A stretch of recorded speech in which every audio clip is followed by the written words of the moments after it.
As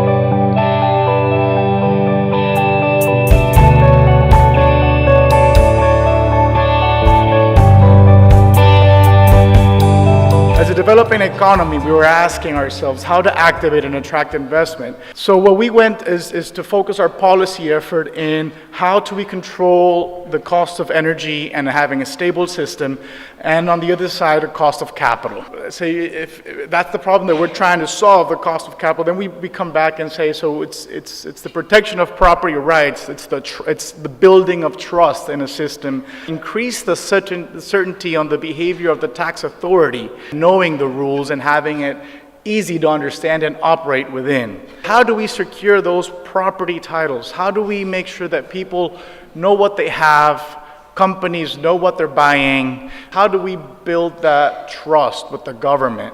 We knew that we had to simplify the tax system, but simplifying it meant that we had to have very clear rules on how to protect yourself from the system, but also how the system should behave with you. A common scene was the tax authority, the one that says DEI in its back, was being accompanied permanently by the military to shut down operations, to take down or take control of inventories and paperwork, and you did not have the opportunity to defend yourself from the start. This is a Facebook campaign that we did saying each of the benefits that came with the new tax code legislation, so people knew how to defend themselves. And then the next step was what we call now My Business Online. It's called Mi Empresa en Línea. The Property Institute, they had very successfully pushed for a reform that allowed for this business simplification legislation that now allows for companies to be registered online. Now, Honduras does not have to use the notary to create an entity.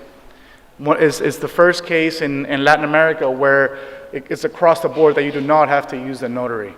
Highly uncommon. We do not have to do an initial payment anymore to start a company or to show initial funds to get it going. That has been eliminated. Now we can have a single person owned entity. If everything turns out right, you could even do it within 4 hours, have your legal entity created. Costs went down from around $800 to $45 US. An expected steep rise in the doing business and the World Economic Freedom Index is expected for the next year. All of this is aligned with how to bring in wealth and how to activate wealth, as I was saying in the beginning. We want people to get access to capital, which was what we said earlier, and we wanted to find a way to reduce bank interest rates. But in order to do that, we had to find how are we going to control the corruption, how are we going to show clear ownership, and how are we going to have a dispute resolution system. We needed something that could not be tampered. And the tampering process is where the blockchain came in. And But it's also important here that you have the title application, you have your digitalized records, you have the blockchain part where that's all built in, and you have your trail which you can check, which is the part that was being spoken about earlier. With the banks need to have a clear, easy way to access and to audit. So these were some of the titles. There was about 170 years worth of titles there at the office in Tegucigalpa. And I mean, this is direct wealth. This is the wealth of the nation that is in papers, and in some of these cases were in boxed and damaged paperwork. So we knew at least the point of where we had to start. The Property Institute was simply digitalizing systems. It's a simple scan and put it in the system. It's full of human error, absolutely full of human error. And that was one of the bigger problems that we have seen the system. It's an Oracle system, not that Oracle's a bad company in any way, but these are huge Lamborghinis, and what you needed was a very simple car to get you moving from point A to B. The country should not adapt to the technology, but the technology is friendly enough that it should adapt to the systems that have been put in order to make the controls. And if you can then simplify the process, well, then do it. But don't make the problem even more complicated to where you have to change everything to get it started.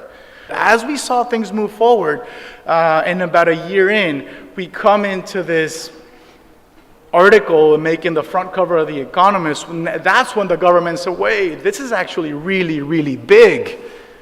We really have to make sure that we get this right, because all of a sudden, people were looking at us for something that Honduras has never been looked at before, which is leading into technology.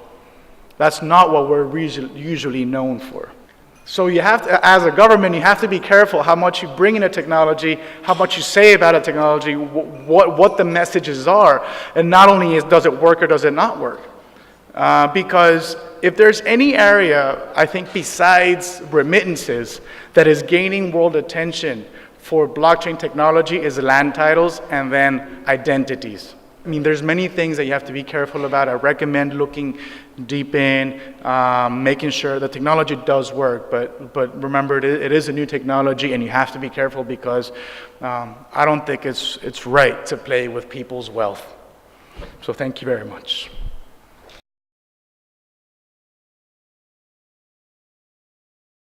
The system only gets stronger with the more mining capacity. So you want to make sure that you use a blockchain that is not in its initial step.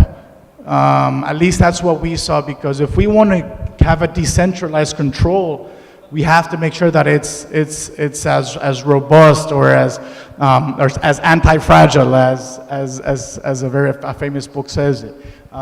Be very careful with that. So the miners is the same mining process as in any blockchain technology.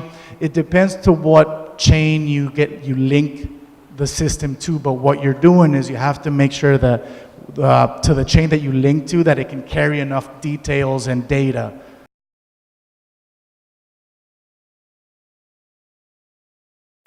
I think that debate is still a public debate on how to properly do it. There's different lines of people proposing solutions. I think we're in the early stages of the technology.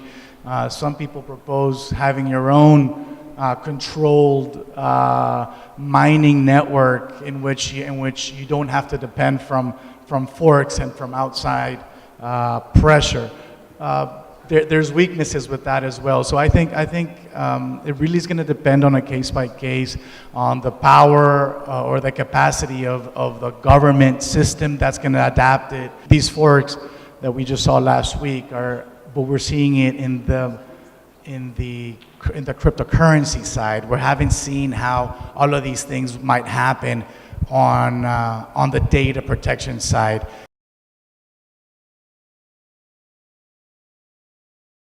It's getting all the people on board and getting more people to test it and run more pilots and getting the policy side to get the legislation. And otherwise, if we don't put all of those blocks together, we continue to stumble. It's very early in many ways to know exactly where everyone's going to be coming up. But what is said is that probably every single financial institution, every major financial institution in the world has some sort of blockchain department and blockchain group of people studying and understanding what the possibilities are from all of this.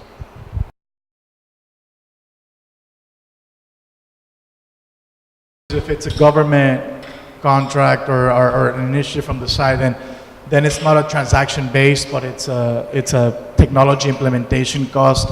If you're coming in from the other side, which is does the end user pay, then you have a whole different circumstance and how it happens, and I think that will really depend from government to government. We thought some of the initial numbers were too high for if it was an end basis, and and some of those, let's say, could go between $5 and $10 per transaction on a registration process, and we thought that that needs to be worked out better.